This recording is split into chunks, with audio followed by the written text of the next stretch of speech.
ओम शांति। 10 जनवरी 2026 के ईश्वरीय महावाक्य है। पहले सुनते हैं मुरली का मुख्य पॉइंट्स। बाप दादा ने कहा, बाप कहते हैं तुम्हारी याद की यात्रा बिल्कुल गुप्त है। यह यात्रा देह की नहीं, आत्मा की मुक्ति धाम की ओर है। इस गुप्त यात्रा को तुम्हारे सिवाय और कोई नहीं जानता। मन मना भाव की स्थिति ही इस यात्रा का मुख्य साधन है। नेक्स्ट पॉइंट है बाबा का, इस समय हमारी लड़ाई किसी मनुष्य से नहीं बल्कि माया से है। जो महावीर हैं वे हर परिस्थिति में अडोल और निर्भय रहते हैं। फरिश्ता स्टेज का अर्थ है साक्षी बनकर हर दृश्य को देखना, न आकर्षण न घबराहट, बस शांत और स्थिर स्थिति।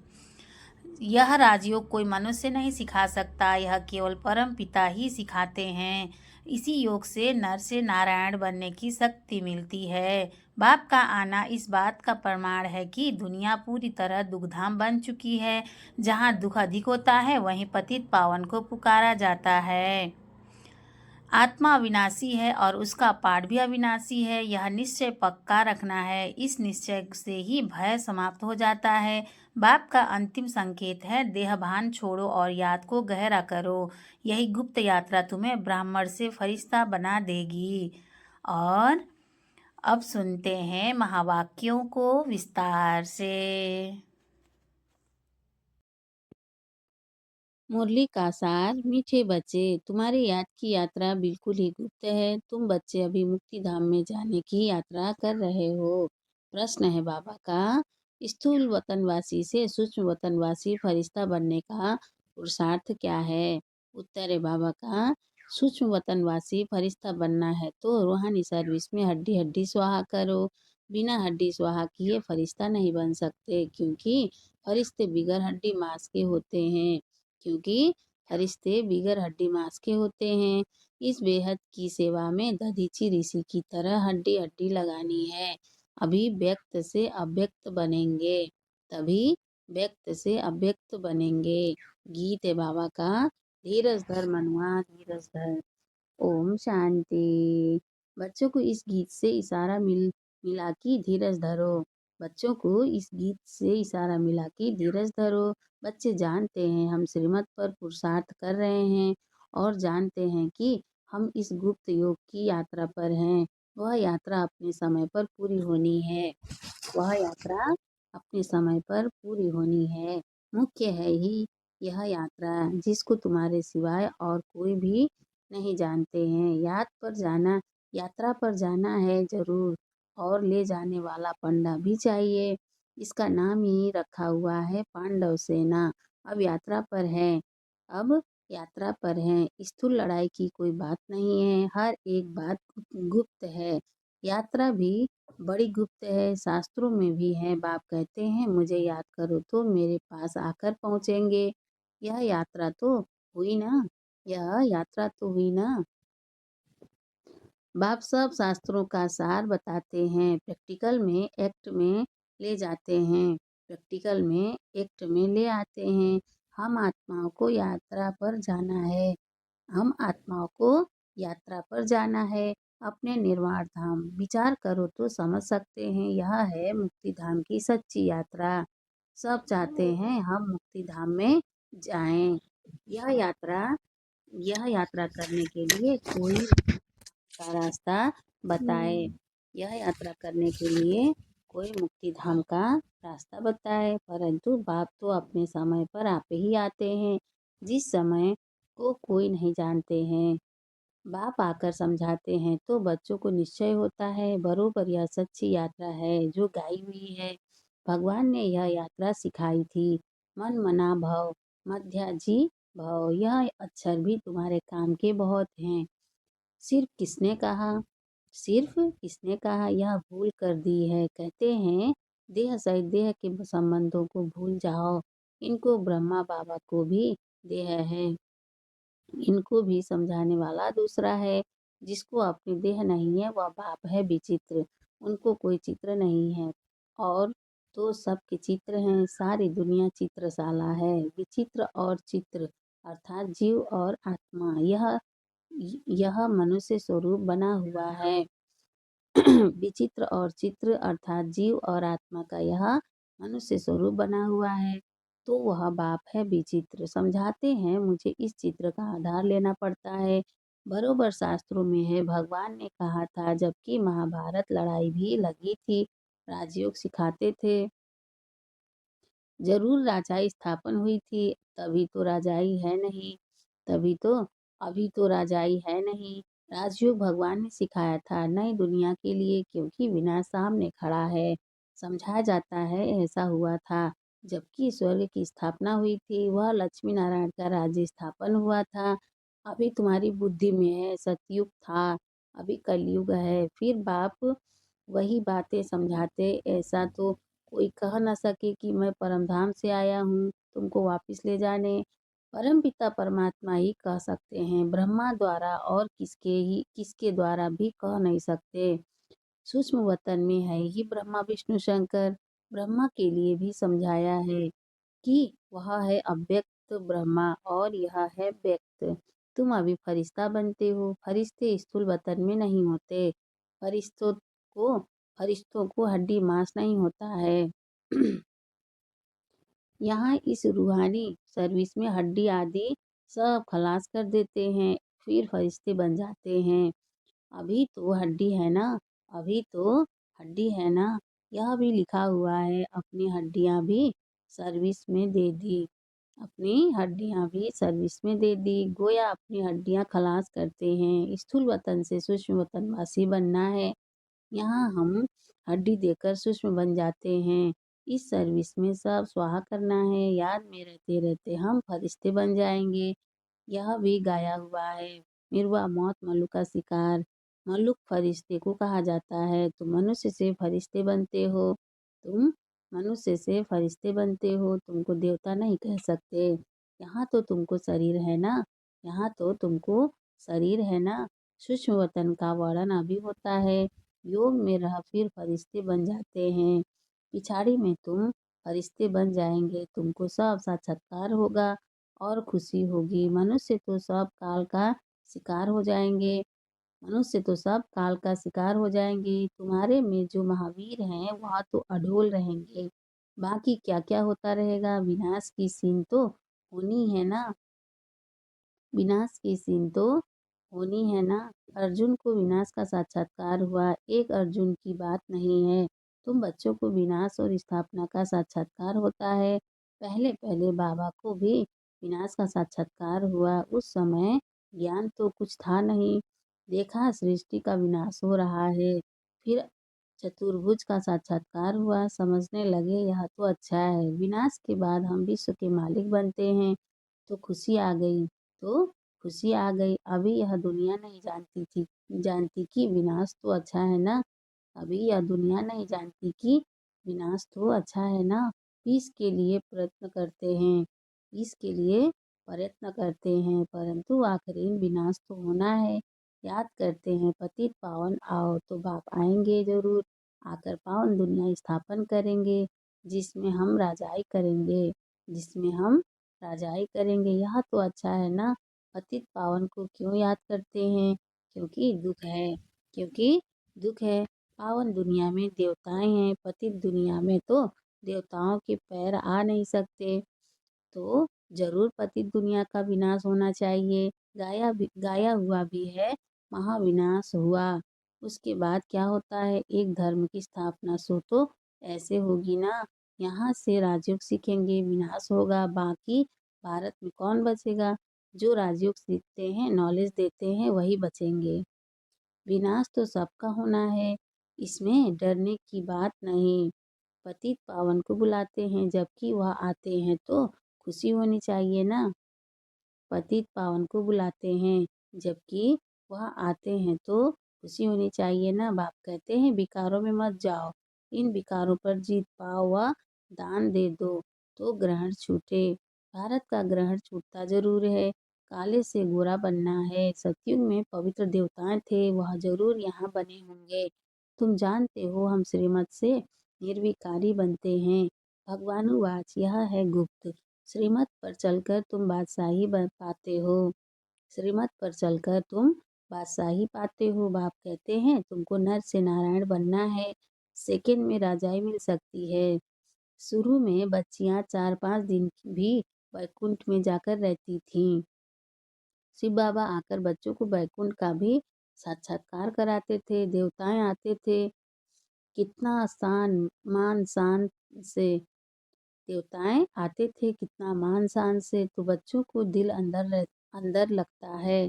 बरोबर गुप्त वेश में आने वाला बाप हमको समझा रहे हैं, ब्रह्मा तन में आते हैं। ब्रह्मा का तन तो यहाँ चाहिए ना। प्रजापिता ब्रह्मा द्वारा स्थापना बाबा ने समझाया है। कोई भी आते हैं तो उनसे पूछो किसके पास आते हो? बी के पास। अच्छा, ब्रह्मा का नाम कभी सुना है? प्रजापिता तो है ना। हम सब उनके आकर बने हैं। हम सब उनके आकर बने हैं, जरूर आगे भी बने थे। ब्रह्मा द्वारा स्थापना तो साथ में ब्राह्मण ही भी चाहिए। ब्रह्मा द्वारा स्थापना तो साथ में ब्राह्मण भी चाहिए। बाप ब्रह्मा द्वारा किसको समझाते हैं? शूद्रों को तो नहीं समझाएंगे। यह है ब्रह्मा मुख वंशावली, ब्राह्मण। शिव बाबा ने ब्रह्मा द्वारा हमको अपना बनाया है। ब्रह्मा कुमार कुमारियाँ कितने ढेर हैं, कितने सेंटर्स हैं, सब में ब्रह्मा कुमारियाँ पढ़ाती हैं। यहाँ हमको दादे का वर्षा मिलता है। भगवानुवास तुमको राजयोग सिखाता हूँ। वह निराकार होने के कारण इनके शरीर का आधार लेकर हमको नॉलेज सुनाते हैं। प्रजापिता के तो सब बच्चे होंगे ना। हम है प्रजापिता ब्रह्मा कुमार कुमारियाँ।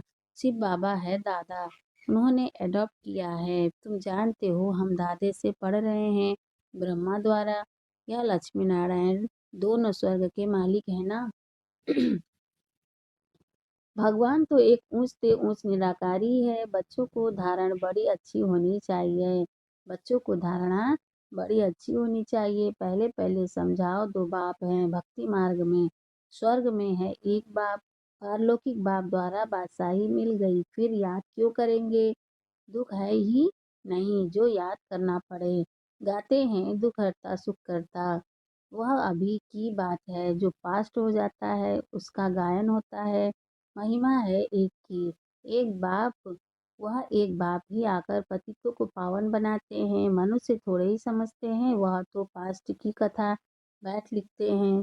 तुम अभी समझते हो। बरोबर बाप ने राजयोग सिखाया, जिससे बादशाही मिली, 84 का चक्र लगाया।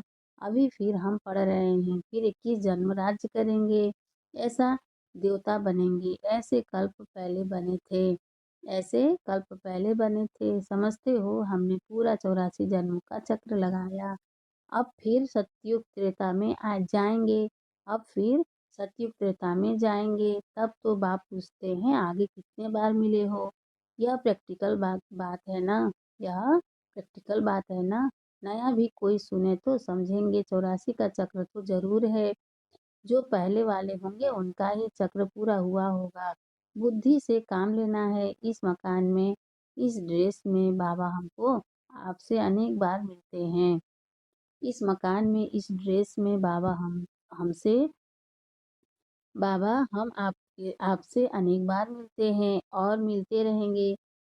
इस मकान में, इस ड्रेस में बाबा हम आपसे अनेक बार मिलते हैं और मिलते रहेंगे। पतित से पावन, पावन से पतित होते ही आए हैं। कोई चीज सदैव नहीं नहीं ही रहे, कोई चीज सदैव नहीं ही रहे, यह तो हो नहीं सकता। पुरानी जरूर बनती है। हर चीज सतो रजो तमो में आती है। अभी तुम बच्चे जानते हो नई दुनिया आ रही है, उसको स्वर्ग कहा जाता है। यह है नर्क, वह है पावन दुनिया। बहुत पुकारते हैं हे पतित पावन, हमको आकर पावन बनाओ, क्योंकि दुख जास्ती होता जाता है। क्योंकि दुख जास्ती होता जाता है ना। परंतु यह समझते नहीं कि हम ही पूज्य थे, फिर पुजारी बने हैं। द्वापर में पुजारी बने, अनेक धर्म होते गए, बरोबर पतित से पावन, पावन से पतित होते आए हैं। भारत के ऊपर ही खेल है। तुम बच्चों को अब स्मृति आई है, अब तुम शिव जयंती मनाते हो। बाकी और कोई शिव को तो जानते ही नहीं है। हम जानते हैं, बरोबर हमको राजयोग सिखलाते हैं। ब्रह्मा द्वारा स्वर्ग की स्थापना हो रही है। जरूर जो योग सीखेंगे जरूर, जो योग सीखेंगे, स्थापना करेंगे, वही फिर राज्य भागे पाएंगे। हम कहते हैं बरोबर, हम कल्प कल्प बाप से यह राजयोग सीखे हैं। बाबा ने समझाया है, अभी यह 84 जन्मों का चक्र पूरा होता है, फिर नया चक्र लगाना है। चक्र को तो जानना चाहिए ना। भल यह चित्र न हो तो भी तुम समझा सकते हो। यह तो बिल्कुल सहज बात है। बरोबर, भारत स्वर्ग था, अब नर्क है। सिर्फ वह लोग समझते हैं कि कलयुग अर्जुन बच्चा है।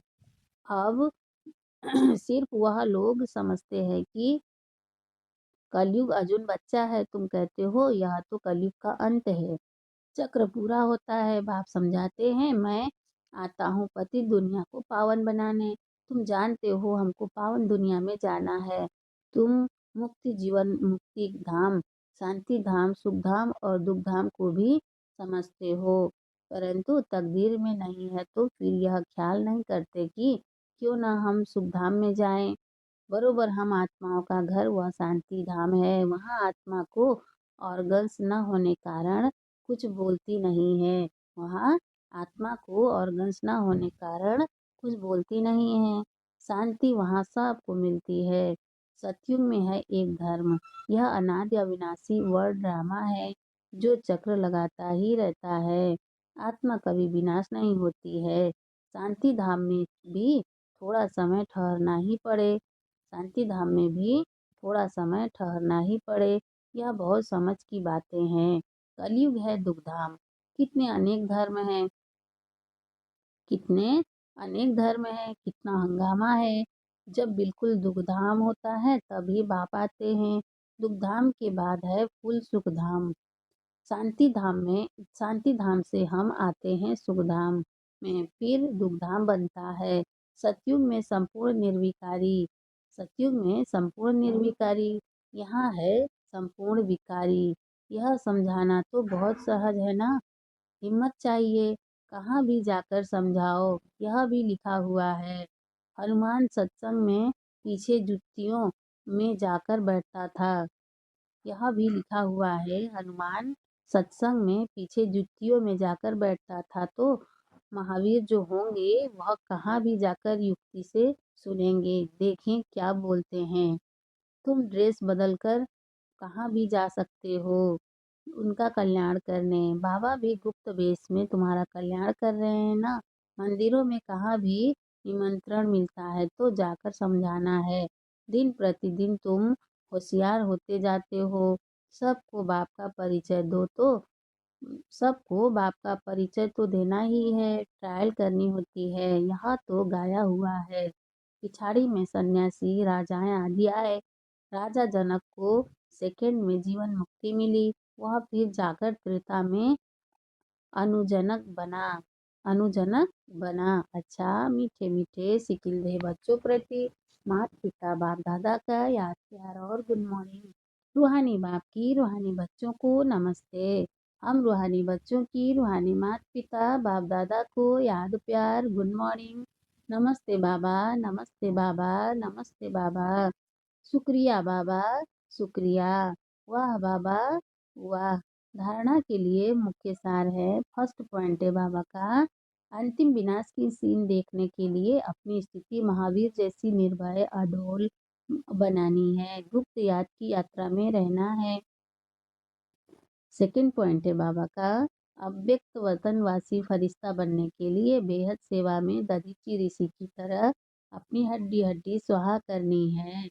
वरदान है बाबा का, पहली श्रीमत पर विशेष अटेंशन दे फाउंडेशन को मजबूत बनाने वाले सहज योगी भाव।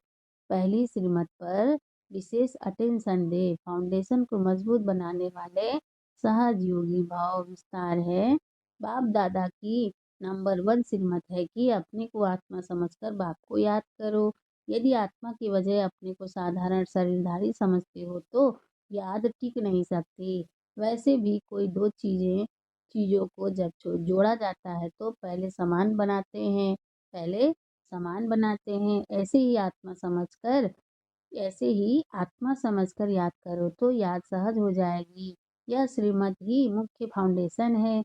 इस बात पर बार बार अटेंशन दो तो सहज योगी बन जाएंगे। स्लोगन है बाबा का, कर्म आत्मा का दर्शन कराने वाला दर्पण है, इसलिए कर्म द्वारा शक्ति स्वरूप को प्रत्यक्ष करो। विस्तार अव्यक्ति सारे हैं बाबा का।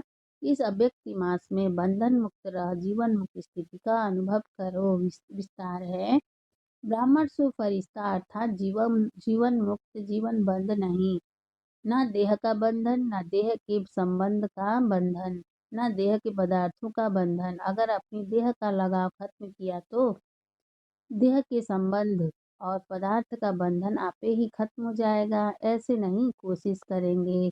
कोशिश शब्द ही सिद्ध करता है कि पुरानी दुनिया की कशिश है, इसलिए कोशिश शब्द समाप्त करो, देह भान को छोड़ो। अच्छा, ओम शांति।